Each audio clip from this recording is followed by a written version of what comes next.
Swing ডোর ঠেলে যিনি ঘরে ঢুকলেন তার গায়ের রং বেশ কালো, পরনে ছাই রঙের ফুল শার্ট আর ওই রঙের প্যান্ট, পায়ে বাদামি রঙের বুট জুতো, কেনা চিনি দোকান থেকেই কেনা। এক নজরে দেখে শঙ্কর্ষণ মনে মনে এসব ভাবল। বসুন। চেয়ারে বসতে বসতে ঘরের চারদিকটা একবার চোখ বুলালেন মিস্টার তরফদার।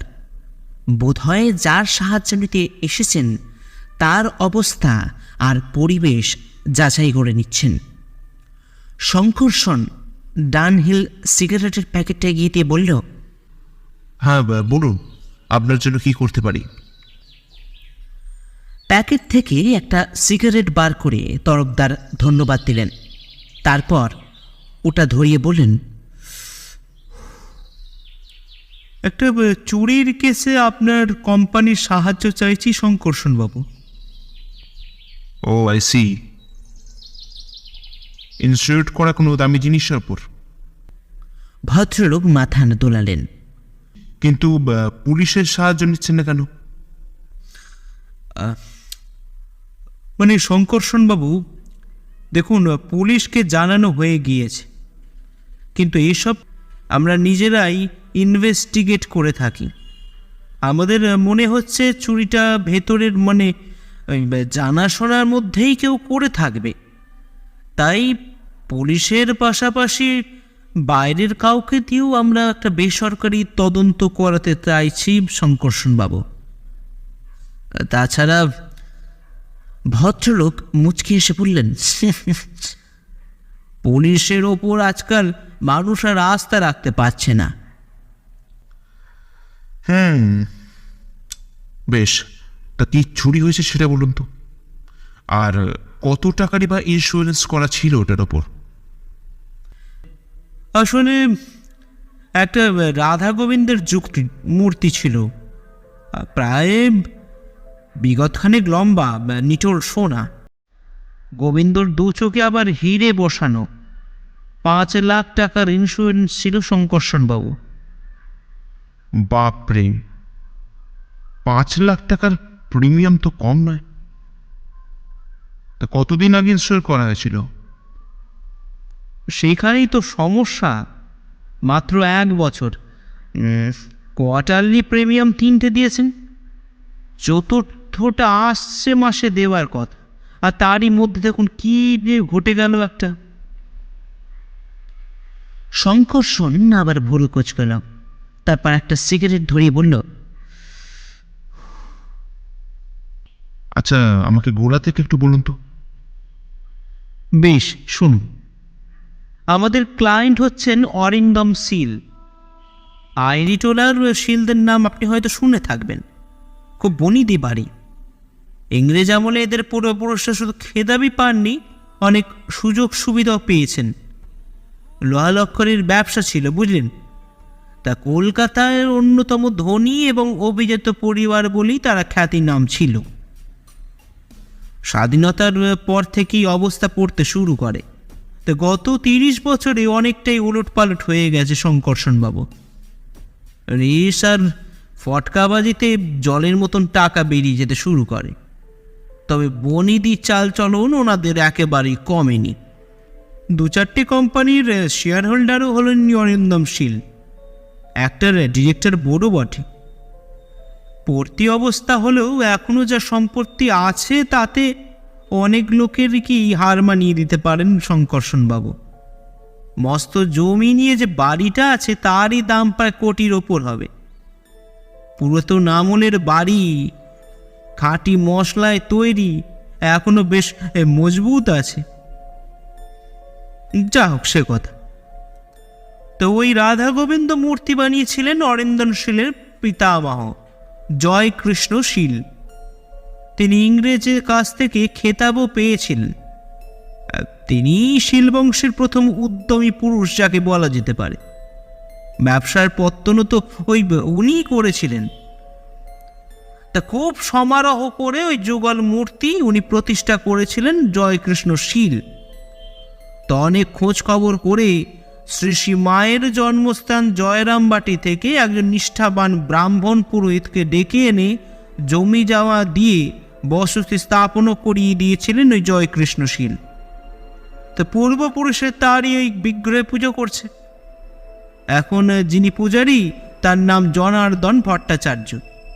বয়স তরুণ না, ওই 60-এর কাছাকাছি। গত 30 বছর ধরে তিনি অনবরত পুজো করে চলেছেন ওই বাড়ির যুগল কৃষ্ণকে। এই বলে কিছুক্ষণ থামলেন তরফদার, আবার একটু নিজের ভাবনাগুলোকে গুছিয়ে বলতে শুরু করলেন। গত 15 তারিখে সন্ধ্যাবেলায় ওই অরিন্দম শীল, তার স্ত্রী আর তার ওই 2 পুত্রবধূ ছিলেন ওই ঠাকুর ঘরে উপস্থিত ছিলেন। জনার্দন ভট্টাচার্য যথারীতি আরতি করছিলেন। তা অরিন্দম শীলের হঠাৎ কেমন যেন একটা সন্দেহ হয়। তিনি ঠাকুর মশাইকে বিগ্রহ ভালো করে দেখতে বলেন। আর দেখুন, ওই তারই সন্দেহ কেমন ঠিক হয়ে গেল। ওটা আসল বিগ্রহ নয় শঙ্কর্ষণ বাবু, ওটা ছিল নকল বিগ্রহ। এমনকি চোখে 2 হীরের জায়গায় বসানো আছে কাঁচের টুকরো। এবার ভেবে দেখুন তো একবার। শঙ্কর্ষণ বাধা দিয়ে বলল, দেখুন, এটাও তো হতে পারে যে 15 তারিখে ধরা পড়লেও এই অদল বদল ব্যাপারটা অনেকদিন আগেই ঘটেছে, কেউ খেয়াল করেনি। দেখুন, পুরীর যখন পূজা বা আরতি করেন তখন বাড়ির লোক মানে কেউ না কেউ তো সেখানে থাকবেন। তাই তো শুনেছি। 15 তারিখে আরতির সময় অরিন্দম শীল, তার স্ত্রী এবং তার 2 পুত্রবধূ ঘরে ছিলেন বললেন আপনার কথা অনুযায়ী। কিন্তু এখন প্রশ্ন হচ্ছে, রোজই কি তারা ওখানে থাকেন নাকি? যতদূর আমার জানা রোজ থাকেন না শঙ্কর্ষণ বাবু। সেদিন রাস পূর্ণিমার উৎসব চলছিল। তবে অন্যদিন কি থাকেন এই পুজো বা আরতির সময়? সাধারণত অরিন্দমশীল তার স্ত্রী থাকেন, পুত্রবধূরা কাজকর্মে ব্যস্ত থাকেন। বুঝতেই পারছেন না, বড় লোকেদের বড় বড় ব্যাপার। তবে তিনি কিছুদিন ধরে অসুস্থ হয়ে পড়েন। তবে মিসেস শীল মানে ওই অরিন্দমশীলের স্ত্রী কিছুদিন একটু অসুস্থ হয়ে পড়েন। বাতের ব্যথায় ভুগছেন, বেশি হাঁটাচলা করতে পারেন না, তাই রোজ থাকতে পারেন না। পুত্রবধূরা কেউ একজন তার পুজোর যোগান দেন। অরিন্দমশীল মাঝে মাঝে পুজোর সময় থাকেন। মানে শুনেছি সন্ধ্যাবেলা আরতির সময় খুব জরুরি দরকার ছাড়া উনি ওখান থেকে নড়েন না। তা ঠাকুর মশাই পূজা বা আরতির সময় কেউ কেউ ওকে একা রেখে 2-5 মিনিটের জন্য বাইরে বেরিয়েছেন, ধরুন কিছু আনতে? না, তা ঠিক বলতে পারবো না শঙ্কর্ষণ বাবু। আমার মনে হয় আপনি তদন্তের ভার নিয়ে সব প্রশ্নের উত্তর আপনি পেয়ে যাবেন। পুলিশ ঠাকুরমশাইকে সন্দেহ করছে, তার বাড়িতে সার্চ করতেও গিয়েছিল, বুঝলেন। তিনি এখন জামিনে আছেন।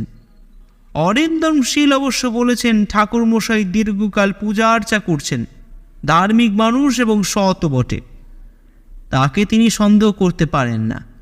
কিন্তু মানুষ অবস্থার বিপাকে কখন যে কি করে বসে সেটা কি করে বলি বলুন তো শঙ্কর্ষণ বাবু। আচ্ছা, অবস্থার বিপাকে বলছেন কেন? শঙ্কর্ষণ আবার ভুরু কোঁচকাল। দেখুন শঙ্কর্ষণ বাবু, ঠাকুরমশাইয়ের একমাত্র ছেলে একটা সওদাগরি অফিসে কাজ করত। আজ 1 বছর হলো সেখানে লক আউট হয়েছে। ঠাকুরমশাইয়ের ছেলের বিয়েও দিয়েছিলেন, 2 নাতনিও আছে। খুব টানাটানি চলছে, বুঝতেই পারছেন। শিলবাড়িতে পুজো করে তো যথেষ্ট অর্থ রোজগার করতে পারেন না, তা সারা মাসটা চালাবেন কি করে? ভালো কথা, আপনি যদি আসল মূর্তি উদ্ধার করতে পারেন তবে আমাদের কোম্পানির তরফ থেকে 10,000 টাকা পারিশ্রমিক আপনাকে দেওয়া হবে। এই নিন কোম্পানির লিখিত চুক্তি। পোর্টফোলিও থেকে টাইপ করা একটা কাগজ বার করে তিনি শঙ্কর্ষণের হাতে ধরালেন। কাগজটায় চোখ বুলিয়ে শঙ্কর্ষণ বলল, কিন্তু এ ব্যাপারে শিলবাড়ির পূর্ণ সহযোগিতা কিন্তু আমার দরকার হতে পারে তরফদার বাবু। অরিন্দম শীল কিন্তু আমার তদন্তে বাধা দিতে পারেন। না, তাকে বলা হয়েছে যে তার ক্লেম অ্যাডমিট করার আগে আমরা একটু ভালো করে তদন্ত করে দেখব। 5 লাখ টাকার ব্যাপার, বুঝতেই তো পারছেন। মানে ভদ্রলোক সব রকম সহযোগিতাই করবেন বলেছেন। বেশ, ঠিক আছে, কেসটা তাহলে আমি গ্রহণ করলাম।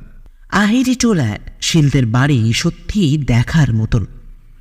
আগেকার দিনের ধনী পুরুষদের চকমুলের প্রকাণ্ড দালান বাড়ি, নাট মন্দির, আস্তাবল সবই আছে, তবে সেই জৌলস কিন্তু নেই। আস্তাবল ফাঁকা। অরিন্দম সেনের আমলেই সব বিক্রি হয়ে গেছে। বিরাট বিরাট খিলান, মার্বেল পাথরের মেঝে, চওড়া দেয়ালের গাঁথনি, অনেক খড়।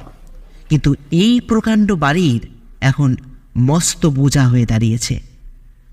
শঙ্করসন সকালের দিকেই গিয়েছিল। অরিন্দম শীল ততক্ষণে স্থান সেরে ফিরেছেন। গৌরবর্ণ চেহারা, বয়স 60 পেরিয়েছেন, পরনে পট্টবস্ত্র, গায়ে সাদা শাল। তিনি ঠাকুর ঘরে যাবার উদ্যোগ করছিলেন। ঠাকুরমশাই এসে গেছেন। শঙ্করসনের প্রশ্নের জবাবে তিনি জানালেন জনার্দন ভট্টাচার্যই পুজো করছেন। আচ্ছা, সেদিন আপনার কেন হঠাৎ সন্দেহ হলো, মানে আপনাদের বিগ্রহটা বদল হয়ে গেছে? প্রশ্ন করল শঙ্করসন। ওটা জন্ম থেকেই দেখছি, তাই সেদিন কেমন যেন একটু খটকা লাগলো, বুঝলেন? কিন্তু ওটা যে সেদিনই বদল হয়েছে সেটাও তো নাও হতে পারে। মানে ধরুন কয়দিন আগেও তো ব্যাপারটা ঘটতে পারে। দেখুন, সেটা তো হতেই পারে। হ্যাঁ, সে কথাই আমি জানতে চাইছি। ওই দিনই আপনার খটকা লাগলো, তার আগে চোখে পড়েনি? অরিন্দম শীল এক মুহূর্ত শঙ্করসনের মুখের দিকে তাকিয়ে রইলেন, তারপর বললেন, হয়তো খেয়াল করিনি, তবে সেদিন রাস পূর্ণিমা ছিল শঙ্করসন বাবু। সন্ধেবেলা আলো দিয়ে সাজানো হয়েছিল বিগ্রহ, তাই চোখে পড়েছিল বোধহয়। তাছাড়া আগেই যে ওটা বদল হয়ে গিয়েছিল সেটা তো আপনার অনুমান মাত্র, সকালেও তো হতে পারে। হ্যাঁ, তা ঠিক। তা ওই দিন সকালবেলা পুজোর সময় ঠাকুর ঘরে গেছিলেন? আমার পুত্রবধূ, আমাকে সেদিন সকালেই বেরোতে হয়েছিল। আপনার ছোট পুত্রবধূর সঙ্গে একবার দেখা হতে পারে? হ্যাঁ, তবে শুধু ওনার সঙ্গে নয়, আপনার বাড়ির সবার সঙ্গে একবার কথা বলে দেখতে চাই। দয়া করে যদি একটু ব্যবস্থা করে দেন। ঠিক আছে। এই বলে অরিন্দম শীল আশ্বাস দিলেন। তার ছোট পুত্রবধূর নাম ইপ্সিতা। অরিন্দম শীলরা বনিদি পরিবার এবং সেই সূত্রে রক্ষণশীল বলেই পরিচিত এনারা। কিন্তু ইপ্সিতা তার ব্যতিক্রম। চুল ছোট করে কাটা, ভুরু প্লাক করা, বেশভূষায় আধুনিকতার ছাপ, মুখে প্রসাদনের চিহ্ন সুস্পষ্ট। শঙ্করসন বলল, আচ্ছা, 15 তারিখে সন্ধ্যাবেলায় আপনাদের বিগ্রহর বদলের ব্যাপারটা যেদিন ধরা পড়ল, সেদিন সকালবেলা আপনি পুজোর ঘরে এসেছিলেন ঠাকুর মশাইয়ের সঙ্গে জোগাড় দেওয়ার জন্য? ইপ্সিতা দেবী মৃদু ঘাট নাড়ালেন। আচ্ছা, আপনি কি সব সময় ঘরেই ছিলেন? মানে একবারও ঠাকুরঘর থেকে বেরোননি? মিনিট 5 জন্য একবার আমার শোবার ঘরে গিয়েছিলাম। চন্দন খুঁজতে খুঁজতে মনে পড়েছিল আলমারিটা খুলেছিলাম বটে, কিন্তু বন্ধ করা হয়নি। ও আচ্ছা, এর আগে কোনোদিন এমন ঘটনা ঘটেনি? আলমারি না হোক, অন্য কিছু কারণে ঠাকুরঘর থেকে ছেড়ে আপনাকে বেরিয়ে আসতে হয়েছিল? তা হতে পারে। আমার তো আর আগে কখনো ঠাকুরমশাইয়ের উপর সন্দেহ করিনি। এখন করেন? করব না বলছেন? উনি ছাড়া আর কি সরাতে পারে বলুন তো ব্যাপারটা? দেখুন, উনি অনেক বছর ধরে পুজো করছেন, তা আগে কখনো অবিশ্বাসের কাজ তো উনি করেছেন বলে মনে হচ্ছে না। মানুষের স্বভাব বদলাতে কতক্ষণ? লোভ তো মনে ঋষিদেরও মতিভ্রম করল। আচ্ছা, আপনার বড় যাকে একটু ডেকে দিন তো। অরিন্দম শীলের বড় পুত্রবধূ কিন্তু রক্ষণশীল ঘরের বধূ। হাতির দাঁতের মতন গায়ের রং, পদ্মের পাপড়ির মতন চোখ, ঘন কালো চুল কোমর পর্যন্ত ছাড়িয়েছে, মাথায় ঘোমটা, কপালে সুন্দর করে একটা সিঁদুরের টিপ আর দুপায়ে আলতা। নামটাও সাবেকি আমাদের, মৃণালিনী। তিনি একা ঘরে এলেন না, একজন দাসীকে সঙ্গে নিয়ে এলেন। শঙ্কর্ষণের সমস্ত প্রশ্নের উত্তর দিয়ে চলে গেলেন মৃণালিনী দেবী। তারপর এলেন অরিন্দম সেনের স্ত্রী। বয়স 50 পেরিয়েছে। বয়সকালে তিনি যে পরমা সুন্দরী ছিলেন তা এক নজরে দেখলেই বোঝা যায়। শঙ্কর্ষণ যেদিন তার সাথে কথা বলল সেদিন তিনি বাতের ব্যথায় কাবু হয়ে পড়েছিলেন। তিনি কিন্তু 15 তারিখে আগে বিগ্রহ বদল হবার সম্ভাবনা মানতে পারলেন না। অর্থাৎ ঘুরে ফিরে সন্দেহটা ঠাকুরমশাইয়ের ঘাড়েই এসে পড়েছে। বড় ছেলে অরিন্দ অরিন্দম শীল যে কোম্পানির ডিরেক্টরেট সেখানে অ্যাকাউন্টস অফিসার, আর ছোট ছেলে সুনন্দ এক বেসরকারি সংস্থায় ইঞ্জিনিয়ার। তারা কেউই পারতপক্ষে পুজোর ঘরে পা দেয় না, ধর্মে তেমন মতি নেই। সবশেষে জনার্দন ভট্টাচার্যের সঙ্গে দেখা করল শঙ্কর্ষণ। উজ্জ্বল গায়ের রং, মাথার চুল প্রায় সাদা, চোখে মুখে দুশ্চিন্তার কালো ছাপ পড়েছে। তিনি ওর পরিচয় আর উদ্দেশ্য জানতে পেরে হাউ হাউ করে কেঁদে উঠলেন। বললেন, আমাকে বাঁচান বাবু, আমি নির্দোষ। বিক্রম পাল্টাপাল্টির ব্যাপারে আমি কিচ্ছু জানি না বাবু। আজ 30 বছর হলো এ বাড়িতে আমি পুজো করছি। আমার পিতামহ এখানে পুজো করেছেন কর্তাবাবুর পিতামহের সঙ্গে, জমি জায়গাও দিয়েছিলেন। আমি এমন নিমখারাম নই বাবু।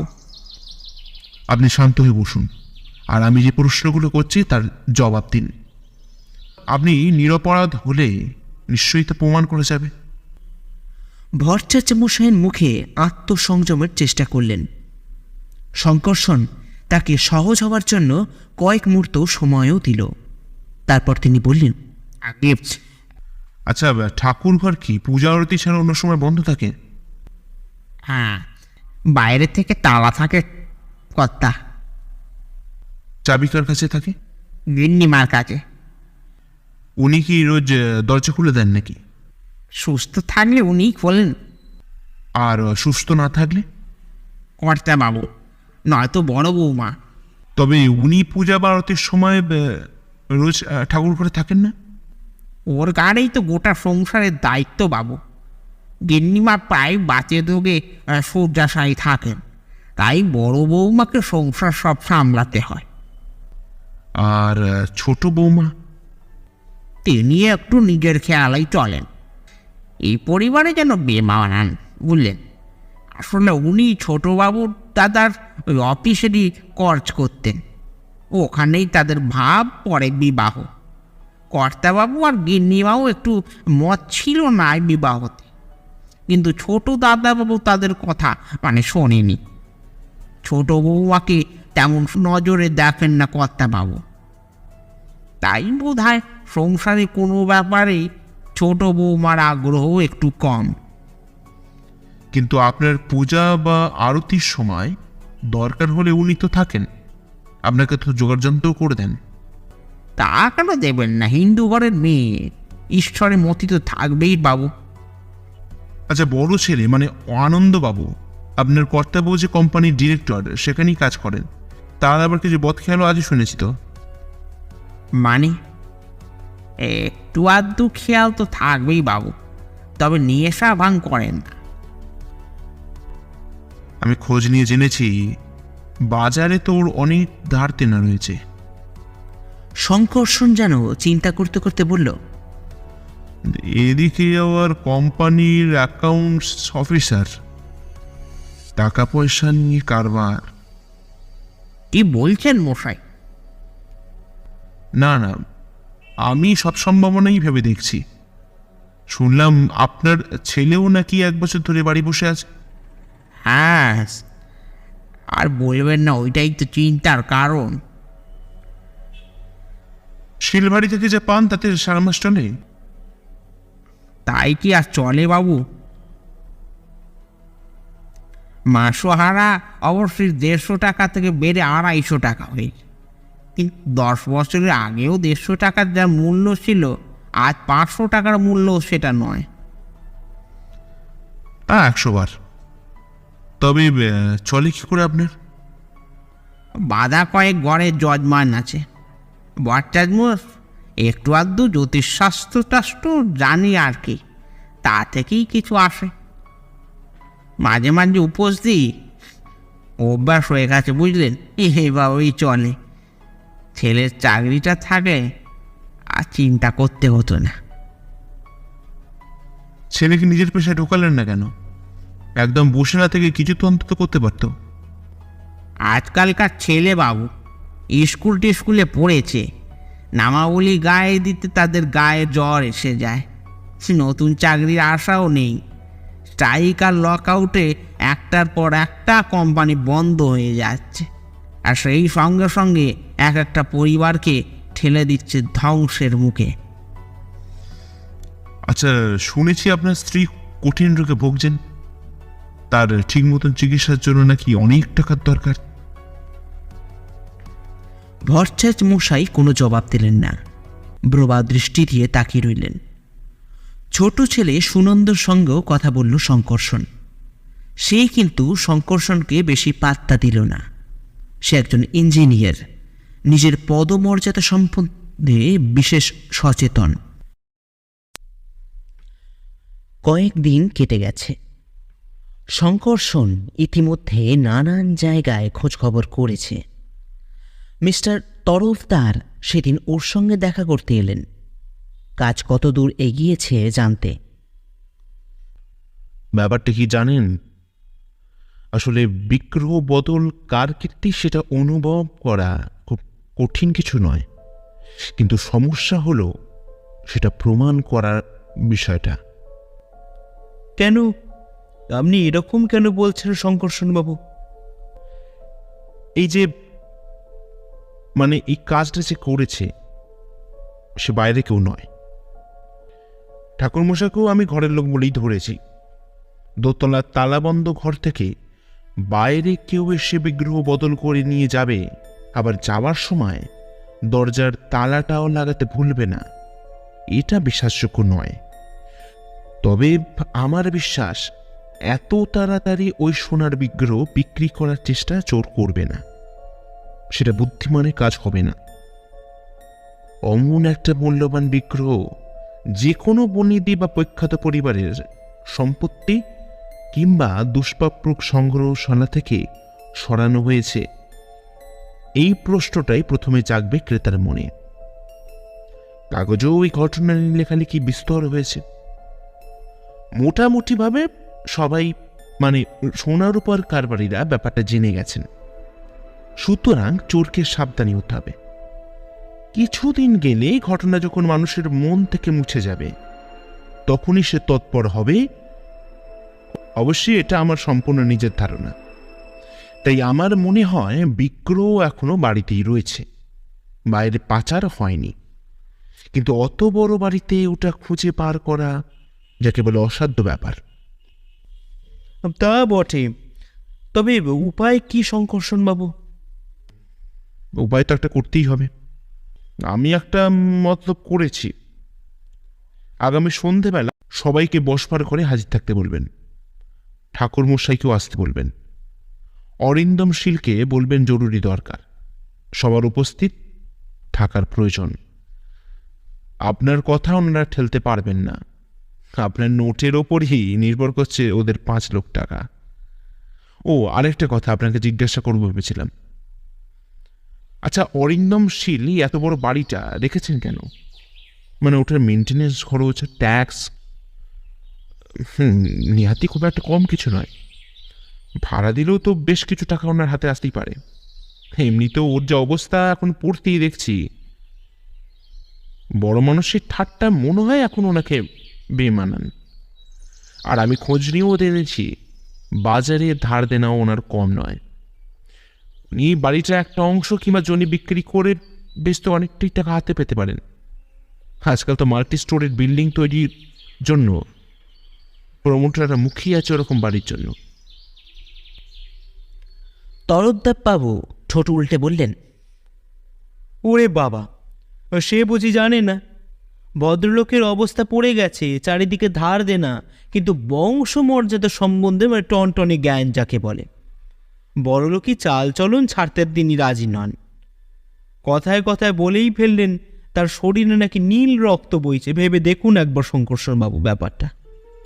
এ বাড়ি হলো তার বংশের ঐতিহ্য, কলকাতায় একটি ঐতিহাসিক বাড়ি। বেঁচে থাকতে তিনি এই বাড়ি কিছুতেই বিক্রি করতে রাজি নন। তবে ওই বুড়ো যতদিন বেঁচে আছেন ততদিনই, ছেলেরাও সব ঐতিহ্য মানবে না। বাপ চোখ বুঝলেই বাড়ি বেচে দেবে, হে আমি হলপ করে বলতে পারি শঙ্কর্ষণবাবু। সে যাগে, তবে ওই কথাই রইল, আগামীকাল সন্ধ্যাবেলা শিলবাড়িতে আমাদের সঙ্গে দেখা হচ্ছে আবার। তরফদার কথা রেখেছিলেন। অরিন্দম শীলকে বুঝিয়েছিলেন মিটিংটা জরুরি এবং সবাইকে থাকতে হবে। বসবার ঘরটা প্রকাণ্ড। দেয়ালে নামী শিল্পীদের আঁকা অয়েল পেন্টিং সযত্নে বিবর্ণ হয়ে গেছে। মেঝেতে খুব দামি কার্পেট বিছানো, অসংখ্য ফুটো চোখে পড়ে। মেহগিনি কাঠের সাবেকি আমলের সব চেয়ার, রং বার্নিশ উঠে গেলেও কৌলিনত্ব হারায়নি। শঙ্কর্ষণ এবার চেয়ার ছেড়ে উঠে বলতে শুরু করল। এবারের ঠাকুর ঘর থেকে আসল রাধা গোবিন্দর মূর্তি খোয়া যাওয়ার ব্যাপারে মিস্টার তরফদার আমার সঙ্গে যোগাযোগ করেছিলেন। মূর্তিটি প্রাচীন এবং নিরেট সোনার, গোবিন্দ দুচোখে আবার হিরে বসানো। অরিন্দমবাবু ওটা 5 লক্ষ টাকায় বিমা করিয়েছিলেন। মূর্তি খোয়া গেছে টের পেয়ে তিনি থানায় অভিযোগ করেন। সেই সঙ্গে বিমা কোম্পানির কাছেও 5 লাখ টাকা দাবি করেছেন। বিমা কোম্পানি মিস্টার শীলের এই ক্লেম মেনে নেবার আগে নিয়ম অনুযায়ী একটা তদন্ত করেছিলেন এবং সেই সূত্রেই কোম্পানি থেকে এ ব্যাপারে অনুসন্ধানের ভার এসে পড়ে আমার ওপর। শঙ্কর্ষণ একটু থামল, তারপর উপস্থিত সবার মুখের ওপর চোখ বুলিয়ে বলল, এই ঘটনায় আমার মনে কয়েকটা প্রশ্ন জেগেছে, সেগুলো আপনাদের সামনে আমি রাখছি। 15 তারিখ সন্ধ্যাবেলা মিস্টার শীল আবিষ্কার করলেন যে ওটা আসল বিগ্রহ নয়, নকল। সকালবেলা তার মনে সন্দেহ হয়নি, কারণ সেদিন সকালবেলা তিনি ঠাকুর ঘরে যাননি। তবে তিনি স্বীকার করেছেন বিগ্রহ আগেও বদল হতে পারে। দ্বিতীয় প্রশ্নটা মনে আসে, তা হলো এই কাজ বাইরের কারোর দ্বারা হয়নি। ঠাকুরঘরে যাদের অবাধ স্বাধীনতা তাদের পক্ষেই বিগ্রহ বদল করা সম্ভব। প্রথমে জনার্দন ভট্টাচার্যের কথাই আসা যাক। তিনি হলেন বিগ্রহের পূজারী, অনেক বছর ধরে পুজো করছেন। আর পুজো বা আরতির সময় বাড়ি কেউ না কেউ ঘরে থাকেন, তবে অল্প সময়ের জন্য তারা যে বাইরে যান না এমন কিন্তু নয়, আপনাদের কথা অনুযায়ী বোঝা যায়। ভট্টাচার্য মশাই গায়ে চাদর জড়িয়ে মন্দিরে আসেন এবং ঘরে যখন কেউ নেই তখন মূর্তি বদল করে আসল বিগ্রহ চাদরের আড়ালে লুকোতে তার অসুবিধা কিছু হয় না। আরও একটা কথা, বাইরের কেউ ওকে টাকা দিয়ে হাত করে বিগ্রহ হাতিয়েছেন এ সম্ভাবনাও কিন্তু উড়িয়ে দেওয়া চলে না। না না, আমি অমন কাজ করিনি। জনার্দন ভট্টাচার্য প্রায় আর্তনাদ করে উঠলেন। ডান হাত মুখে তুলে নিরস্ত করে শঙ্কর্ষণ বলতে লাগল, জনার্দন ভট্টাচার্যের সুযোগ এবং সুবিধা দুই ছিল। এবার প্রশ্ন হতে পারে, গত 30 বছর ধরে তিনি তো পূজা আর্চা করে চলেছেন, তার বাপ ঠাকুরদাও নাকি একই মন্দিরের এবং একই বিগ্রহের পুজো করছেন। এখন এমন অবিশ্বাসের কাজ তিনি করবেন কেন? হ্যাঁ, এটা ঠিক যে পরিবেশ মানুষকে বদলায়। ভট্টাচার্য মশাইয়ের ছেলের 1 বছর ধরে চাকরি নেই, ঘরে পুত্রবধূ আর 2 নাতনি, স্ত্রীর আবার কঠিন অসুখ, চিকিৎসার জন্য তার অনেক টাকার প্রয়োজন। শিলবাড়ি থেকে যা মাসোহারা পান তাতে সারা মাস ভালো করে চালানো একেবারে সম্ভব নয়। সুতরাং অভাবে পড়ে সোনার বিগ্রহ সরাবার চিন্তা তার মাথায় আসা মোটেই আশ্চর্য কিছুই নয়। কিন্তু তার অনুকূলেও দু একটা যুক্তি আছে যা উপেক্ষা করা যায় না। যেমন, এই ঘটনায় পুলিশ প্রথমেই তাকে সন্দেহ করবে, তার সুযোগ সুবিধাও আছে, এবং তার বর্তমান অবস্থার কথা কারোর অজানা কিছু নয়। এটা জেনেও কেন মহারাজ মশাই এমন কাছাকাছি করবেন? ওই মূর্তি বিক্রি করাও তার পক্ষে যে খুব একটা সহজ কিছু হবে সেটা তো একেবারেই মেনে নেওয়া যায় না। আর দ্বিতীয়ত হলো, ঠাকুর ঘরে পূজা আর আরতির সময় ছাড়া ভট্টাচার্য মশাই কিন্তু ঢোকেন না, দরজায় তালা থাকে। কিন্তু বাড়ির কেউ কোনো অন্য সময় ও ঘরে ঢুকতে পারেন, এমনকি তালার একটা ডুপ্লিকেট চাবি যে কেউ উড়িয়ে নিতে পারেন, এটাও ঠাকুর মশাইয়ের পক্ষে একটা যুক্তি। তার সুযোগ বাড়ির অন্যদের তুলনায় অনেক সীমিত। শঙ্কর্ষণ আবারও থামল। জনার্দন ভট্টাচার্যের মুখে ফুটল কৃতজ্ঞতার চিহ্ন। এবার আমি অরিন্দম শীলের বড় ছেলে আনন্দবাবুর কথায় আসছি। তার বাবা যে কোম্পানির ডিরেক্টর, সেখানকার তিনি অ্যাকাউন্টস অফিসার, অর্থাৎ টাকা পয়সা লেনদেন বা হিসেবপত্রের ভার তার উপর। আমি খোঁজ নিয়ে জেনেছি ওই কোম্পানির অবস্থা একেবারেই ভালো নয়। কর্মচারীরা ঠিক মতন মাইনেও নাকি পাচ্ছেন না। আনন্দবাবুর আবার ঘোড়ার মাঠের একটু নেশা আছে, ধারধোনাও কম কিছু নেই। তাই সংকট থেকে উদ্ধার পাওয়ার জন্য ওই সোনার বিগ্রহ সরিয়ে ওখানে একটা মেকি মূর্ত বসিয়ে দেবার মতলব তার মাথায় যদি আসেও, তাহলে খুব একটা আশ্চর্য আমি হব না। আনন্দবাবুর স্ত্রীকেও কখনো কখনো ঠাকুরঘরের দরজা খুলতে হয়, বিশেষ করে শাশুড়ি মা যখন অসুস্থ থাকেন কিংবা শ্বশুরমশাই ব্যস্ত থাকলে তিনি চাবি দিয়ে তালা খোলেন। স্বামীকে বিপদের হাত থেকে উদ্ধার করার জন্য পতিব্রতা স্ত্রীরা উঠতে পারেন না এমন কোনো কাজ কিন্তু নেই। শুনেছি তার ধর্মে খুব মতি। তিনি স্বামীর মঙ্গল তার কাছে জগৎ সংসারের থেকে সবচেয়ে বড়। শঙ্কর্ষণ লক্ষ্য করল ঘুমটার আড়ালে আনন্দবাবুর স্ত্রীর দু চোখ থেকে যেন আগুন গড়াচ্ছে। এবার আমি আসি ছোট ছেলে সুনন্দের কথায়। তিনি একটা বেসরকারি কোম্পানিতে কর্মরত ইঞ্জিনিয়ার। ইচ্ছেই হোক বা অনিচ্ছেই হোক, একটা বড় অঙ্কের টাকার গোলমেলে তিনি জড়িয়ে পড়েছেন। তাকে হয়তো মোটা টাকা খোসরা দিতে হতে পারে, ব্যাপারটা অবশ্যই মিটে যেতেও পারে। কিন্তু তা যদি না হয়, তবে অত টাকা কোথা থেকে তিনি জোগাড় করবেন? তার স্ত্রীরও ঠাকুর ঘরে অবা যাতায়াত। বড় জাগে সাহায্য করার নাম করে তিনিও ঠাকুর ঘরের দরজা খুলতে পারেন। তার সঙ্গে কথা বলে মনে হয়েছে তিনি একজন প্র্যাকটিক্যাল মহিলা। স্বামীকে সাহায্য করার জন্য ওই বিগ্রহ সরাতে অনুশোচনা বোধ হবে এমন সেন্টিমেন্টাল তিনি কিন্তু নন। শঙ্কর্ষণ এবার একটু থেমে তারপর ঘরের অন্যান্য মানুষের দিকে তাকিয়ে আবারও বলতে শুরু করলো। আমি আগেই বলেছি, বিগ্রহ 15 তারিখের আগে, ধরা যাক 12, 13 কিংবা 14 তারিখে বদল হয়েছে। কেন তা বলছি? আসল বিগ্রহের একটা রেপ্লিকা বা অবিকল প্রতিমূর্তি দরকার ছিল অপরাধীর।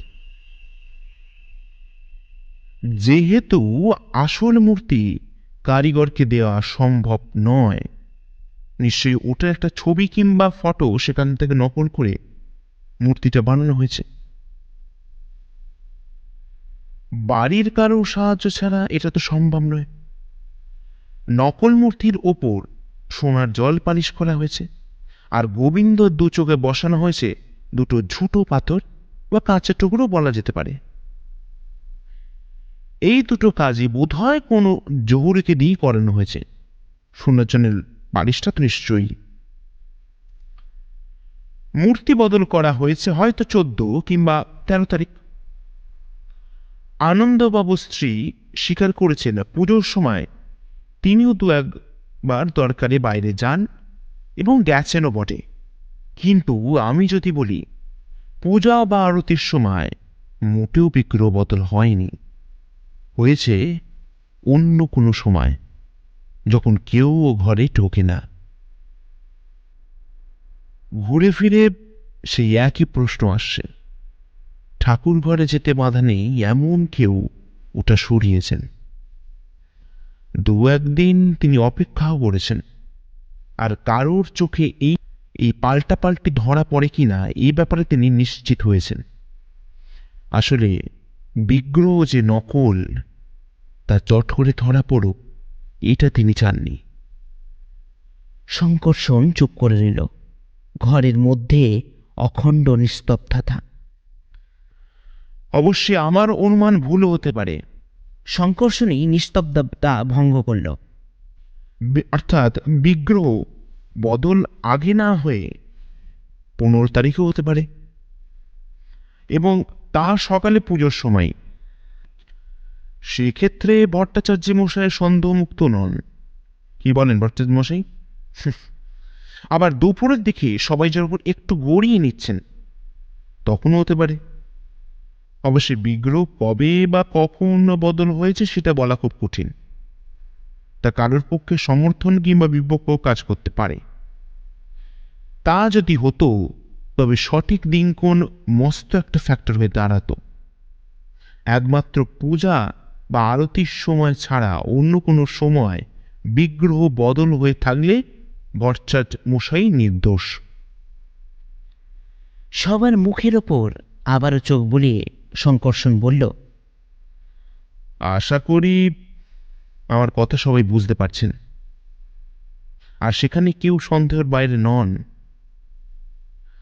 আরও একটা কথা বলি, আমার দৃঢ় বিশ্বাস সোনার বিগ্রহ এখনো বাড়িতেই আছে।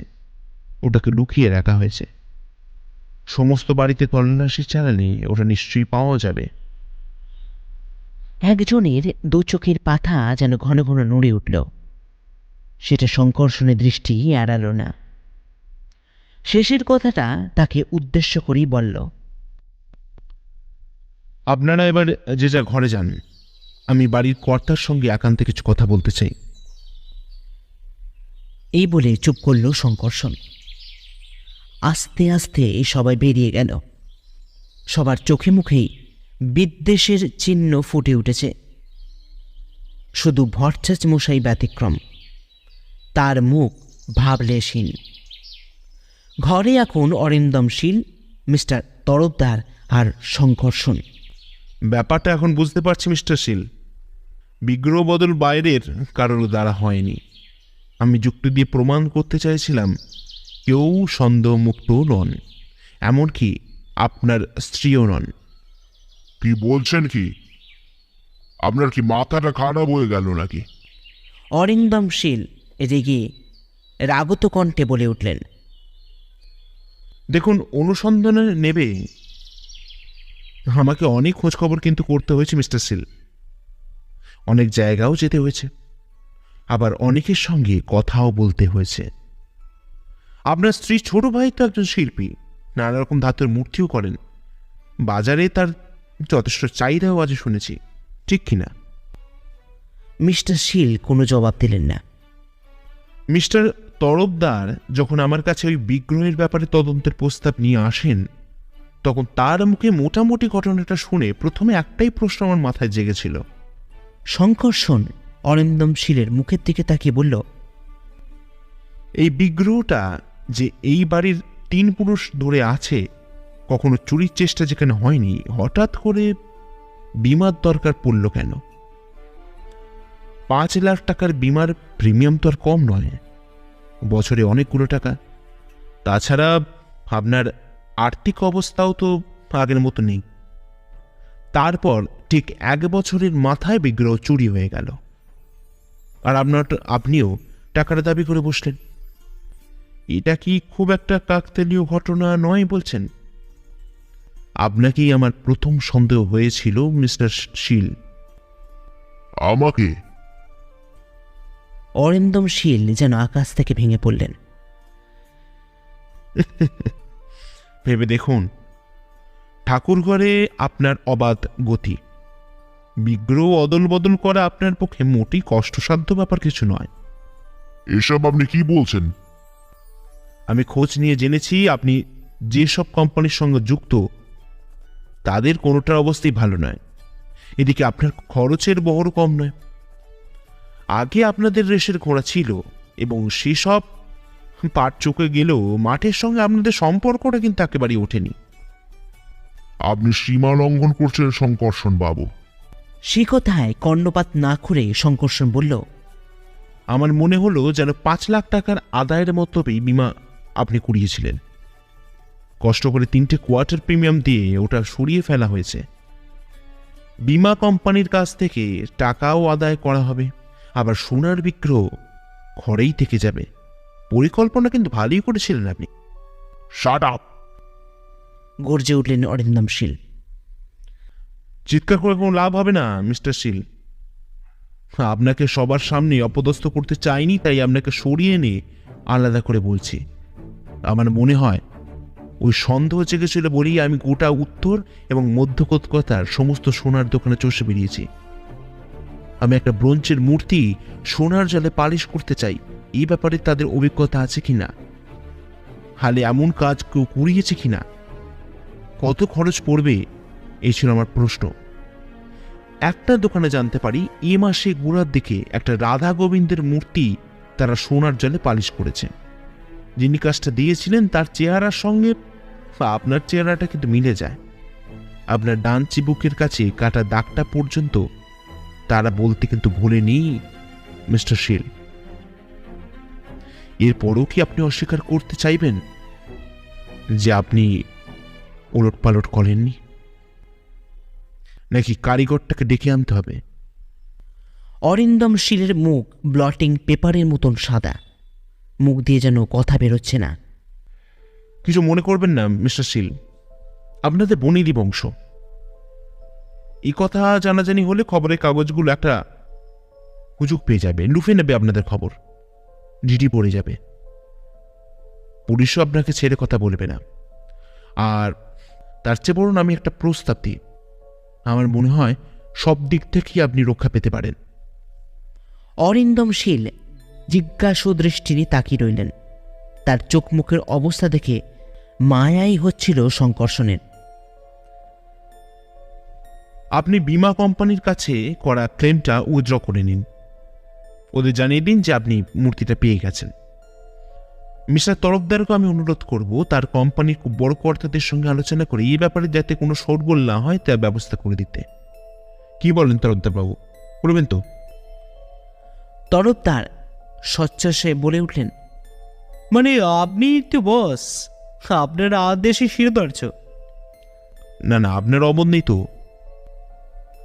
অরিন্দম শীলের মুখের দিকে তাকিয়ে জিজ্ঞাসা করল শঙ্কর্ষণ। তিনি নীরবে দুপাশে ঘাড় নাড়লেন। আরও একটা অনুরোধ আপনার কাছে, ঠিক একটা নয়, দুটো। আপনি যদি এখনো লাগাম না টানেন, আমার মনে হয় এই অবস্থা কিন্তু সামাল দিতে আর পারবেন না। তাই অনুরোধ, কবর বদখেয়ালগুলো ছেড়ে দিন। আখেরে আপনার এই মঙ্গল হবে। এই বিরাট বাড়ি আজকাল মস্ত বোঝা। আপনি যদি মেকি আত্মসম্মান বিসর্জন দিয়ে কিছু অংশ ব্যাংক কিংবা কোম্পানিকে ভাড়া দেন, মোটা টাকা কিন্তু হাতে পাবেন। আর আমার দ্বিতীয় অনুরোধ রইল, পর্চাশ মশাইয়ের মিথ্যে চোরের অপবাদে হয়রানি হয়েছে অনেকটা, তার মাসোয়ারাটা একটু বাড়িয়ে দেবেন। আজকালকার মাগ্নিগণ্ডার দিনে অতগুলো মুখের অন্ন যোগান দেওয়া ওই কটা টাকা সম্ভব নয়।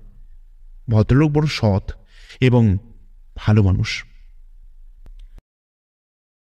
শঙ্কর্ষণের অফিসে বসে কথা হচ্ছে। 10,000 টাকার চেকটা বাড়িয়ে ধরে তরফদার খুশি মনে বললেন, মানে আপনি কোম্পানির অনেক টাকা বাঁচিয়ে দিলেন সমাদদার বাবু। ম্যানেজমেন্ট আপনার পক্ষে অনেক কৃতজ্ঞ। আপনার অনুরোধ তারা মেনে নিয়েছেন, যে ব্যাপারটা ধামা চাপা দিয়ে দিয়েছেন। কিন্তু একটা কথা আমি জানতে খুব ইচ্ছা করছে শঙ্কর্ষণ বাবু। একটা কথা, হ্যাঁ বলুন না। আচ্ছা, আপনি কি সত্যি মিস্টার শীলকে গোড়া থেকে সন্দেহ করেছিলেন? নিশ্চয়ই। দেখুন, হঠাৎ তার বিগ্রহ বিমা করার দরকার পড়ল কেন? আবার বিমা করার 1 বছরের মধ্যেই ওটা খোয়া গেল, আর মিস্টার শীল 5 লাখ টাকা ক্লেম করে বসলেন। এটা আমার কাছে খুবই সন্দেহজনক বলে মনে হলো, যেন ছকে বাঁধা একটা পরিকল্পনা। কিন্তু অনুমান দিয়ে তো আর কেসের কিনারা করা যায় না, তার জন্য চাই প্রমাণ, আর সেটাই সমস্যা হয়ে দাঁড়িয়েছিল। কেন শঙ্কর্ষণবাবু? প্রমাণ তো আপনি জোগাড় করে দিয়েছেন। সেটা আমি বলেছি। মানে? আরে উত্তর আর মধ্য কলকাতায় মিলে সোনার দোকান তো কম নয়, অত দোকানে কি ঢু মারা সম্ভব নাকি? আপনার কথা আমি কিছু বুঝতে পারছি না সমদ্দার বাবু, আমি একবারে বোকা বনে যাচ্ছি। নকল মূর্তিটা যে সোনার জলে পালিশ করা, সেই কথা আপনার মুখেই শুনেছিলাম। ও কাজ নিখুঁতভাবে সোনার দোকানেই করা যায়, তাই আমি আন্দাজে একটা ঢিল ছুঁড়েছিলাম মাত্র। আর উনি ভাবলেন সত্যিই আমি সেই দোকানের খোঁজ পেয়েছি। সেই সঙ্গে ডান চিবুকের কাটা দাগটা উল্লেখ করায় তিনি ভাবলেন ধরা পড়ে গেছেন। মাই গড, আপনি তো সাংঘাতিক মানুষ মশাই, ধাপ্পা দিয়ে কাজ হাসিল করে নিলেন। আর কি উপায় ছিল বলুন তো? উনি কি নিজে থেকে নিজের অপকর্মের কথা আমাদের সামনে তুলে ধরতেন নাকি?